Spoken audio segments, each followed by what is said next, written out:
नमस्कार। प्रस्तुत है आज का चिंतन। संसार के अधिकांश व्यक्ति परिस्थितियों का रोना रोते रहते हैं और सोचते रहते हैं अमुक तरह की अनुकूलता मिले तो वे आगे बढ़ने का प्रयास करें।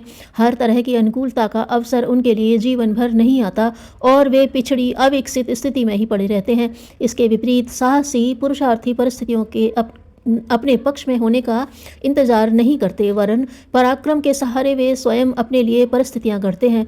समय, श्रम एवं बुद्धि रूपी संपदा के सदुपयोग द्वारा वे सफलता के शिखर पर जा चढ़ते हैं। सामान्य व्यक्ति उन सफलताओं को देखकर आश्चर्यचकित रह जाता है और आकस्मिक दैवी वरदान के रूप में स्वीकार करता है, जबकि वे स्वयं के द्वारा विनिर्मित परिस्थितियों के बलबूते अर्जित की गई होती हैं। उत्तम मस्तिष्क का चिन्ह उनकी संघर्ष निष्ठा है, जो सब प्रकार के परिवर्तन होने पर भी कभी नहीं बदलती, बल्कि प्रतिद्वंदियों का सामना करती हुई अपने ध्येय तक पहुंचती है। छोटे मस्तिष्क आपत्तियों से दब जाते हैं, परंतु बड़े मस्तिष्क उन पर विजय प्राप्त कर लेते हैं। कठिनाइयों से टकराकर जिसने अपनी संघर्षशीलता प्रकट की है, उसी को सच्चा यश प्राप्त होता है। इसे प्राप्त करने का कोई राजमार्ग नहीं है, वरन वहां तक तो उबड़ खाबड़ कटीली पगडंडियां हैं। उन्हीं पगडंडियों पर चलकर महापुरुषों ने महानता अर्जित की है।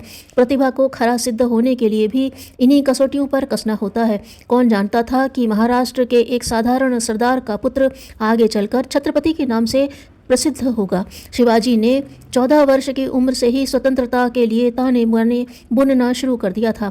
उनको पहले ही युद्ध में विजयश्री प्राप्त हुई। उन्होंने यह ज्वलंत उदाहरण प्रस्तुत किया कि जो सफलता कठिनाइयों से प्राप्त होती है वह गरिमा बढ़ाने वाली और चिरस्थायी होती है।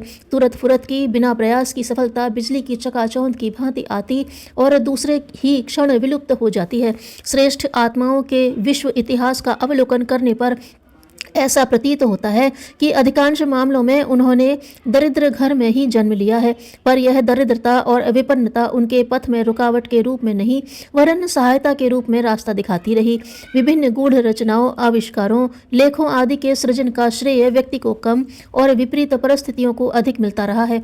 फ्रांस के लायोन्स नगर में एक भोज आयोजित था। नगर के प्रमुख विद्वान, साहित्यकार एवं कलाकार आमंत्रित थे। प्राचीन ग्रीक की पौराणिक कथाओं के चित्रों के संबंध में उपस्थित विद्वानों के बीच बहस छिड़ गई और विवाद का रूप लेने लगी। गृहस्वामी ने इस स्थिति को देखकर अपने नौकर को बुलाया और संबंधित विषय के विवाद को निपटाने के लिए कहा। सभी को आश्चर्य हुआ कि भला नौकर क्या समाधान देगा।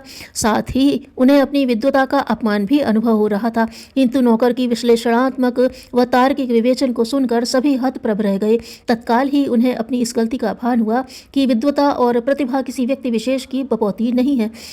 नौकर ने संबंधित विषय पर जो तर्क तथ्य प्रस्तुत किए उससे विवाद समाप्त हुआ। एक विद्वान ने नौकर से पूछा, तुमने किस विद्यालय में शिक्षा प्राप्त की? नौकर ने बड़ी विनम्रता से उत्तर दिया, श्रीमान, मैंने अनेक स्कूलों में शिक्षा प्राप्त की, किंतु मेरा सबसे अधिक प्रभावशाली शिक्षण विपत्ति रूपी स्कूल में हुआ है। मेरे पास इतने साधन नहीं थे कि मैं पुस्तकें खरीदकर चैन से पढ़ूं। मैं दिन भर घर के कार्य करता और रात्रि में जब सब गहन निद्रा में सोते रहते तो मैं पूरी तन्मयता से ज्ञान की देवी की उपासना में जुट पड़ता। मेरे जीवन की सफलता का एकमात्र राज है स्वाध्याय योग। इस तेजस्वी बालक की क्रांतिकारी विचारधारा ने प्रजातंत्र को जन्म दिया। पाश्चात्य जगत में अनेक कवि लेखक हुए हैं, उनमें से अधिकांश गरीब थे। उन्होंने प्रख्यात होने के लिए नहीं, किंतु दैनिक खान पान तक के लिए भी कठिनाइयां और दुख झेलने पड़े। इस विपत्ति काल में भी उन्होंने स्वाध्याय एवं ज्ञानार्जन का क्रम छोड़ा नहीं, लेखनी को बंद नहीं किया, वरन अनवरत चलाते रहे। इसके लिए चाहे उन्हें कई दिन भूखा ही क्यों न रहना पड़े। उसी का परिणाम यह निकला कि इस अनवरत साधना ने ऐसी कृपा बरसाई जो संभवतः उनके सुखी एवं समुन्नत रहने पर न मिलती। यह दूसरे शब्दों में साधन सुविधा के बीच ऐसी लेखनी नहीं चल पाती। ऐसे भारतीय रचनाकारों में मुंशी प्रेमचंद, सूर्यकांत त्रिपाठी निराला मुख्य रूप से आते हैं। उनकी रचनाओं में उनकी गरीबी का संपुट अवश्य झलकता है। पाश्चात्य रचनाकारों में William Shakespeare, John Bunyan, Lord Tennyson, William Wordsworth, Milton, Goldsmith और लॉर्ड वायरन की रचनाएं अद्भुत, चित्ताकर्षक और अलौकिक समझी जाती हैं तथा उत्साह और उमंग से पढ़ी जाती हैं। गोल्डस्मिथ का चेहरा चेचक से इतना बिगड़ गया था कि बालक उनका मजाक उड़ाते थे। वे जीवन निर्वाह के लिए बाजार में फेरी देने वाले गवैयों के लिए छोटे छोटे गीत लिखा करते थे। दीनता ने जब उन्हें बहुत सताया दीनता ने जब बहुत सताया तो लंदन के निकटवर्ती स्थानों में चिकित्सा करने लगे। जब वे डॉक्टर बने घूमते थे तब बाजार से पैबंद लगा कोट खरीद कर पहना करते थे। एक मैली कुचली टोपी से अपने कोट से फटे हुए स्थान को छिपा लिया करते थे। ऐसी विपन्न परिस्थितियों में भी इन्होंने लेखन कला को नहीं छोड़ा। यह परिस्थिति उनके लेखन में चार चांद लगाती गई। उन्होंने अपने वोल्टेयर के जीवन चरित्र को 4 पाउंड में बेचा था। बड़ी कठिनाइयों से उन्होंने अपनी पुस्तक पोलाइट लर्निंग इन यूरोप छपा डाली, जिससे वे जनता में प्रख्यात होने लगे। ट्रेवलर नामक ग्रंथ से भिखारियों के मोहल्ले में फटे पुराने वस्त्र पहनकर रहने वाले गोल्डस्मिथ की कीर्ति क्षितिज समाज में चमक उठी। एक मकान की मालकिन ने, जिसकी कोठरी में वे किराए पर रहते थे, किराया न देने पर उनको गिरफ्तार तक करा दिया था और डॉक्टर जॉनसन ने किराया देकर उन्हें छुड़ाया। इतने दारिद्र्य और विपत्ति का सामना करके भी वे सफल और प्रख्यात हो गए। उनकी गणना उच्च श्रेणी के लेखों में हो गई और मृत्यु के उपरांत उनका शव वेस्ट मिनिस्टर एबी में, जहाँ महापुरुषों के शव दफनाए जाते हैं, दफनाया गया था।